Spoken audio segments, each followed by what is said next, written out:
everyone, and welcome to The Buck Stops Here. I am Catherine Murray.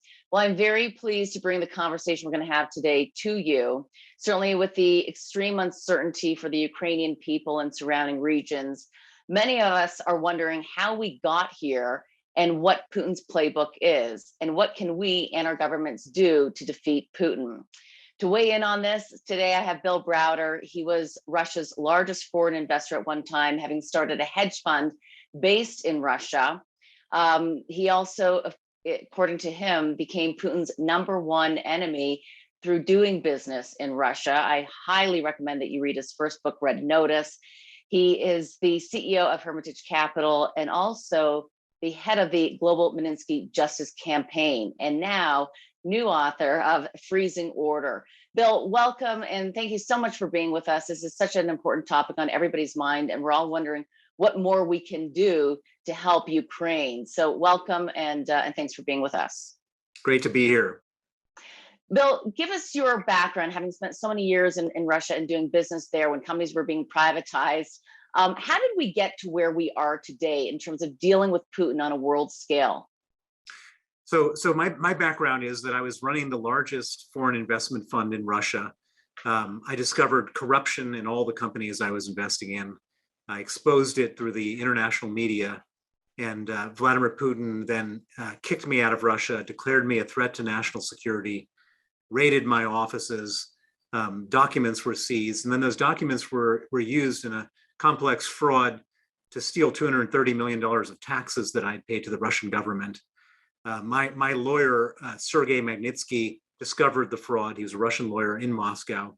He testified against the officials involved, and he was subsequently arrested, tortured for 358 days, and killed in Russian police custody on November 16th, 2009, at the age of 37. I've since made it my life's work to go after the people that killed him, to make sure they face justice. And in this process, Putin emerged as one of the biggest defenders of the criminals. He was personally involved in the cover-up of Sergei Magnitsky's murder, and then he tried to block me at every step of the way when I was trying to get justice. And what I've seen with Vladimir Putin is a microcosm of what we're seeing now on a very grand scale on the world stage. Vladimir Putin is a man who is a criminal. He is absolutely hostile to the West. He has no ability to back down. He has no reverse gear. Whenever he enters a conflict, he escalates. And now we're all paying the price of Vladimir Putin, not just me personally. Mm-hmm. But the world, and of course the Ukrainian people who we feel so much for. Bill, I'm wondering though, when you say he has no ability to back down, that's what we're all looking at right now. Like, what would be his off ramp? You know, he's got the sanctions. The world's put sanctions in place. Nothing seems to be enough. That's true, and that doesn't mean we shouldn't be sanctioning him. I'll talk about sanctions in a minute, but Vladimir Putin he has a prison yard mentality, and in the prison yard, he has to be the toughest, most vicious guy, and anybody who tries to challenge him ends up having to be destroyed. He was challenged by Ukraine, and so his plan is to just absolutely eviscerate Ukraine, eviscerate Zelensky, and make it a total wasteland as far as he's concerned. That's his plan. That's his objective. Bill, is that really true? A wasteland? Like, that's an unbelievable statement. Just look at what's happening. I mean, look at Mariupol right now. 90% of the buildings have been destroyed. Look at what he did in Aleppo, in Syria. Look at what he did in Grozny. This is how he does stuff. Wasteland, total obliteration. No concern for civilian casualties. Tens of thousands, if not more. That's what he'll do in Ukraine. Do you think that the West is asleep to that wasteland aspect? Well, we're waking up to it. We're seeing it on our television sets every day. And, I'm a proponent of stepping in and enforcing a no-fly zone because, that we're watching a Holocaust taking place in real time. This is, we all look back in history and say, how could the Holocaust have happened in Germany? Well, we're watching it happen in real time in front of our eyes right now in Ukraine. And it seems as though the sanctions have just not been enough to deter him or to even cripple his economy, even though we know that there are major issues within his economy going on right now. But I guess the question is like, how long can he keep doing this? We're going to take a quick break and we'll be back with Bill Browder.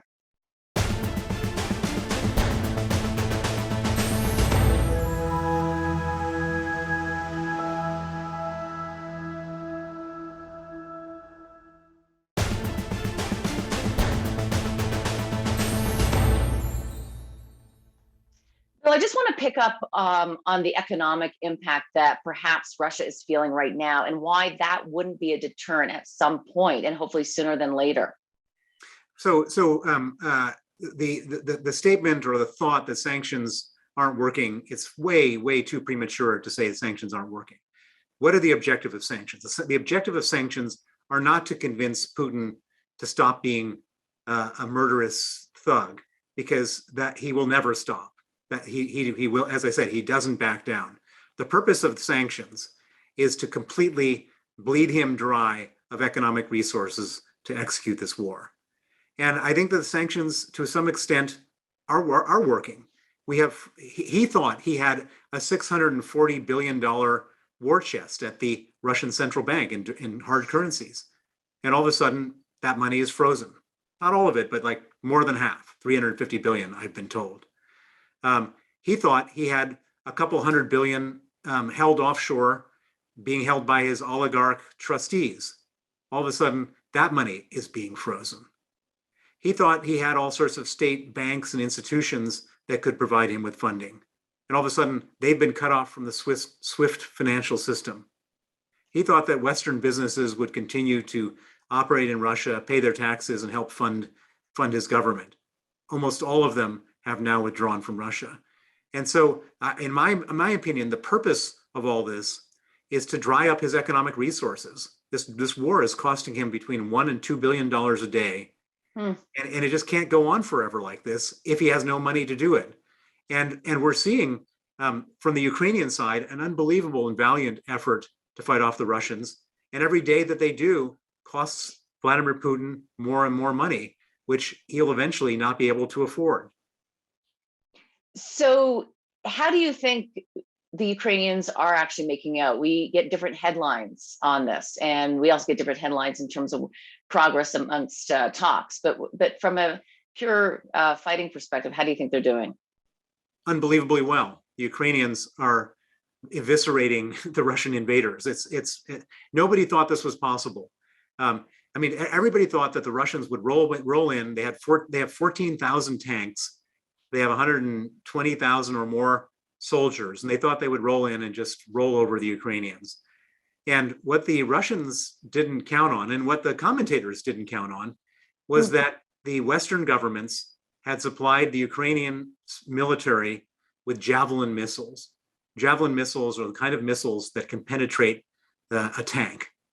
And so all of a sudden, and they can be effectively launched in very simple settings. And so effectively, the 14,000 tanks that the Russians had, which was their major military advantage, has gone away. In fact, it's turned into a liability. These tanks are like death traps, and we've all seen the images.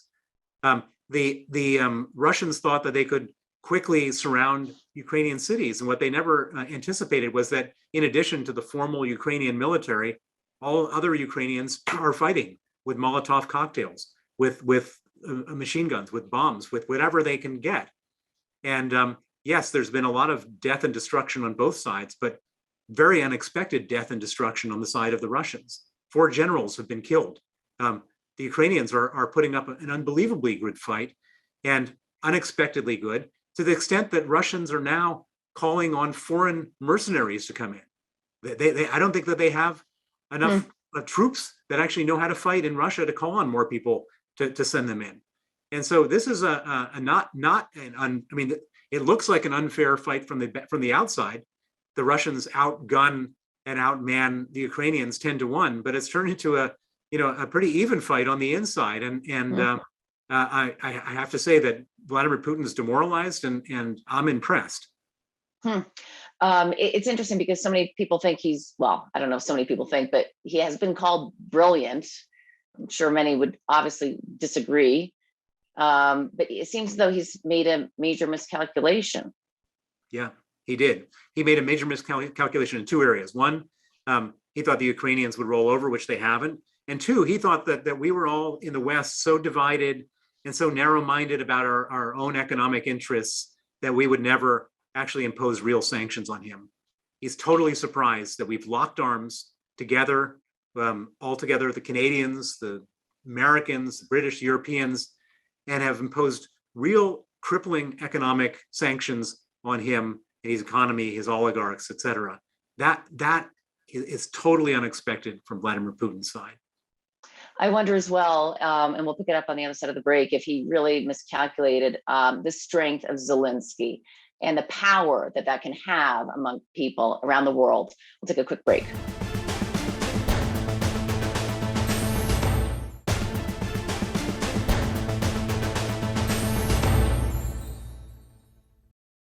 So, Bill, it sounds as though you're somewhat, I know it's early days, but somewhat optimistic in terms of how this might play out in favor of Ukraine. Many people, not many, but people are, of course, concerned that maybe this will be World War III. Maybe it will be prolonged. How do you see this playing out? Well, I should point out that I'm not optimistic at all. I'm optimistic in a very short-term assessment on a tactical basis for how the Ukrainians are doing. But Vladimir Putin has two modes.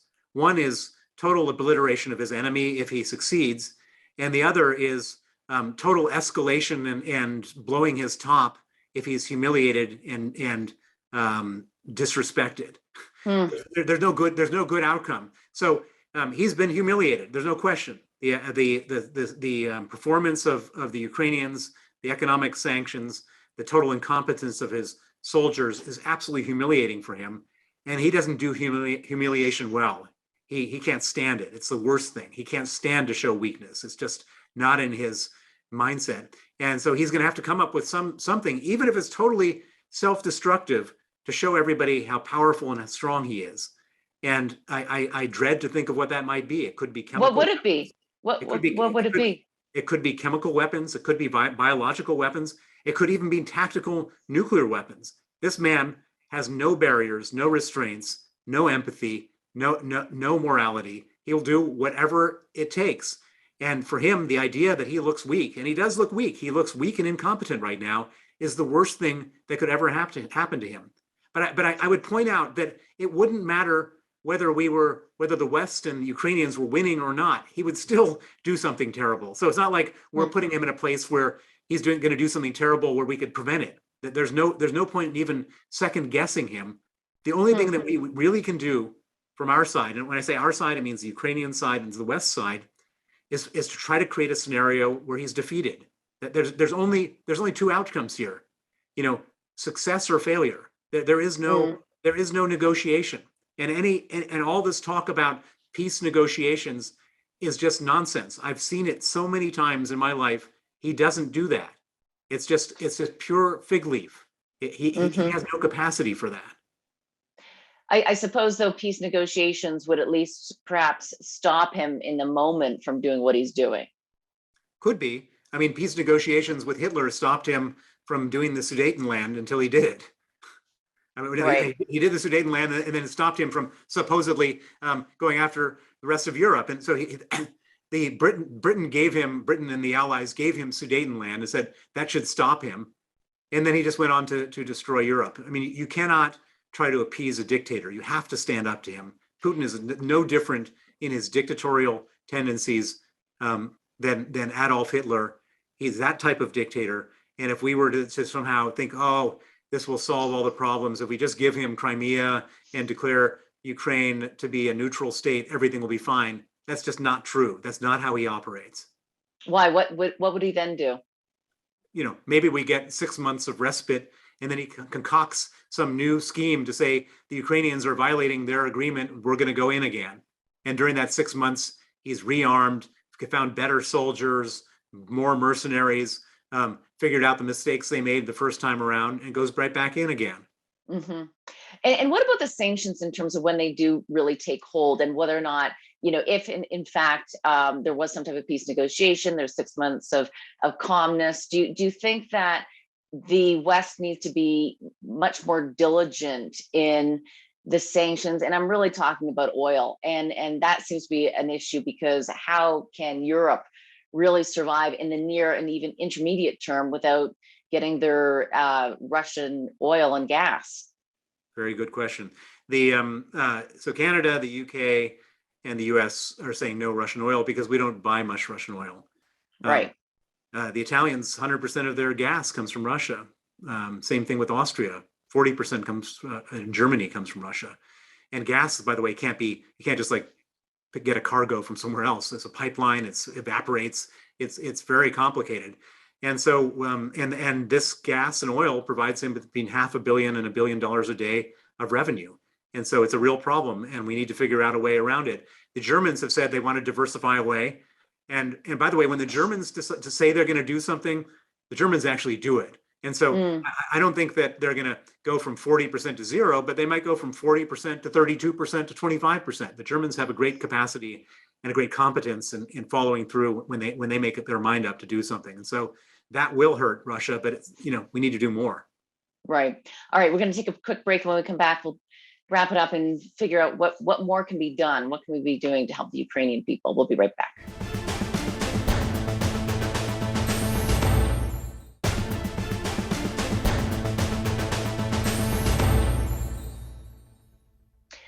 Bill, in terms of what more can be done, you have been talking about this issue for at least a decade in terms of the pressure that needed to be put on the Russian oligarchs.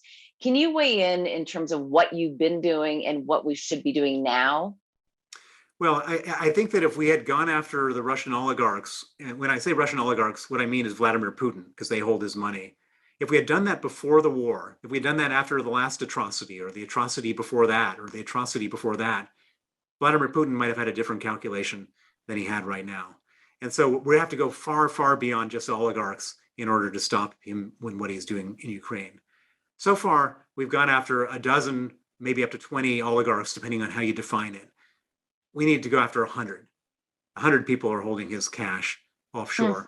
100 of those people need to be sanctioned. And I see that we're working in that direction. And I'm the most critical person most of the time on governments. I'm critical of the British government where I live, of the US government, of the Canadian government. But this time around, I'm not critical, because I do see the sanctions program, the oligarch sanctioning, it's going well. It's ramping up. More people will be sanctioned. They're going after their assets. They're setting up international task forces to find the assets. And so I think that that's a really helpful move. That's important. The other thing which is important is that we've only disconnected 70% of the Russian banks from the SWIFT banking system. And why is that? Because the Europeans complained. They said, if you disconnect 100%, it's going to hurt our economies. We have financial interests here. Don't disconnect these banks. We've got to figure out, what the real survival issues are, what the existential issues are for the Europeans, and then disconnect those banks and find a way to figure those issues out, because Russia needs to be fully disconnected from SWIFT. And most importantly, and this is a controversial statement, and a lot of people disagree with me, but I think that we have to do a no-fly zone over Ukraine. I mean, it's just unbelievable, unforgivable, and we won't be able to forgive ourselves in the future if they continue to just aerially bombard all of these cities and just kill. I mean, they killed. We don't know the exact numbers, but in Mariupol, there was like 1,500 women and children in a bomb shelter, and they bombed it. And Right.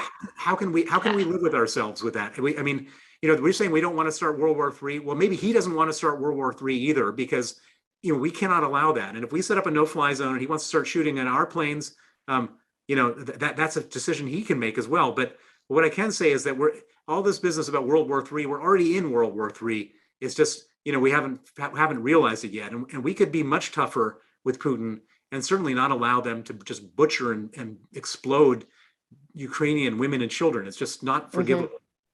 Where do you think we are behind the scenes in terms of a no-fly zone discussion and action? My prediction is that a month from now, we'll have a no-fly zone. We always say, no, we can't do that. The Canadian government said no weapons for Ukraine. They invaded, weapons for Ukraine. Everyone's saying we can't cut off Russia from SWIFT. We cut off Russia from SWIFT. Everything that we thought wasn't on the table before, as this thing continues to play out, becomes on the table.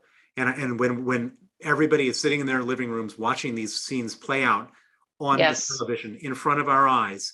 And we said after the Holocaust, never again. Well, it's happening right now. It's happening to Ukrainians right now, to innocent women and children. It's happening right now. And I understand the desire not to engage with Russia, but for us to say we're not going to engage with Russia and just is essentially saying, you can butcher the Ukrainians, you can wipe out their whole population. We're not going to do anything. We can't be those people. And what do you think governments can really do right now then to provide more security to Ukraine and Zelensky? No-fly zone? No-fly zone. Send those Polish jets that have been offered to Ukrainian Air Force. Let them shoot down the Russian bombers. Supply whatever the Ukrainians need militarily. Provide as much humanitarian support for the refugees, because the Ukrainians are standing between us and Russia right now. And they're doing everything in their power to survive, and we should be doing everything in our power to help them. And they're calling on us for help. And we should daily. help them. We should help them in every possible way, including a no-fly zone. I think it's unforgivable, and we should just put aside all these tactical worries and just say, we're going to do a no-fly zone. And if Vladimir Putin wants to start bombing Ukrainian civilians, we're going to shoot down those planes. Okay. Bill, we will leave it there. Great to get your views and insights with all your background and knowledge. And of course, your new book. What's it about? It's all about Vladimir Putin's money in the West and how he launders it and how we can stop it. Wonderful. Great to be with you. Thank you.